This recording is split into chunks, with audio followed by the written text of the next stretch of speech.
Georgia's arrival brought forth tremendous winds and rains for our area. Mobile may not be a direct hit, but it doesn't take one to get the damage. The Dolphin Island Parkway area is suffering tremendous flooding. The police are shutting off streets, but that doesn't stop people from wanting to get through.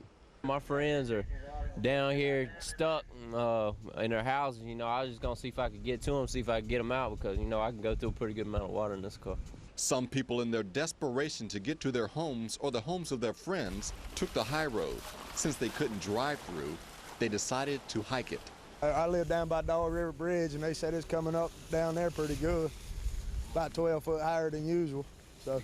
You got a long walk ahead of you. No, we're not walking that far. A man even put his boat out on DIP to help people who needed to get over.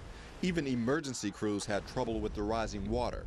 This fire truck had to back out of high water because it traveled too deep. Some area businesses have suffered as well, like this Chevron, which has lost its sign. The Chevron sign laid in the street for a while, slowing up traffic, until the store's manager lifted the sign to the side of the road. The term Gulf Front takes on a new meaning at the Pensacola Beach Holiday Inn. This structure was damaged during Hurricane Opal too, but the water invasion is much worse this time. Beach veterans say the erosion here is some of the worst they've seen too. Roads are flooded out in addition to homes. Our neighbors did pretty bad. They got a lot of flooding, about 1 inch in their house, and we're going to be helping them clean up. My dad actually stayed out here. We had 8 inches of water in our house, and some of our walls came in. Georges knocked the siding off of some condos and completely devastated others. At the Seahorse condominium complex, Georges destroyed all 18 units. I walked out and back on the Gulf, and I saw, total disaster just like it was in Hurricane Opal, if not a little worse. There are also the typical hurricane damage sites, plus the unique problems that could only arise during a hurricane. The water got down in the electric socket and caught that on the wiring that on fire back in there, and the fire department came, and we're staying out in the rain with my baby and everything. But like they've done before, the Pensacola Beach community is pulling together to clean up and regroup. Downtown Pascagoula, Mississippi has definitely seen better days. Roads are buckled, trees have taken aim at houses, and this church even lost its steeple. Those who live here are still reeling from the storm. It's pretty scary. The winds got up high, and a couple times we ran for closets, but we've lived with them all our lives down here, so we're kind of accustomed to it. A bit down the road, the 12-foot storm surge has more than left its mark. One resident even found her storage shed, with items still in it, across the bayou.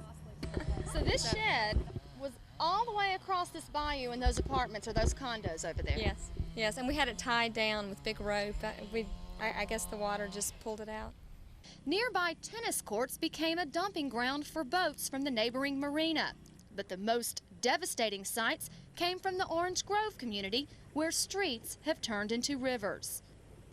That's a first, and that's a first like water's never been across this road here. Camille didn't even put water this deep in here.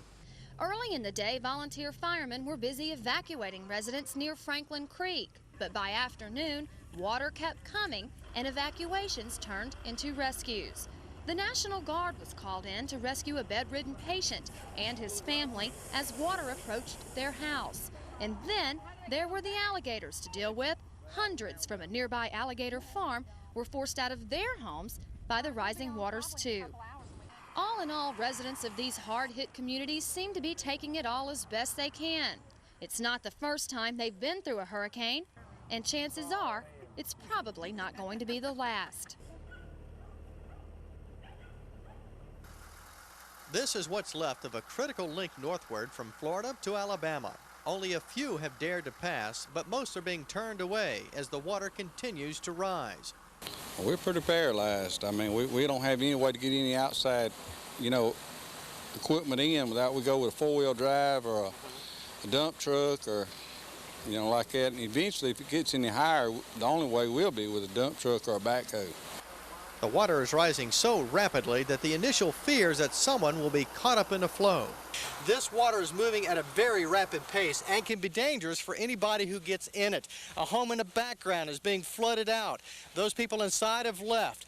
But before it's all over, if you take a look at this marker here, the water now is up at 18 feet. It's going to rise all the way up to the 24-foot marker. So the future of Flomaton is still in doubt.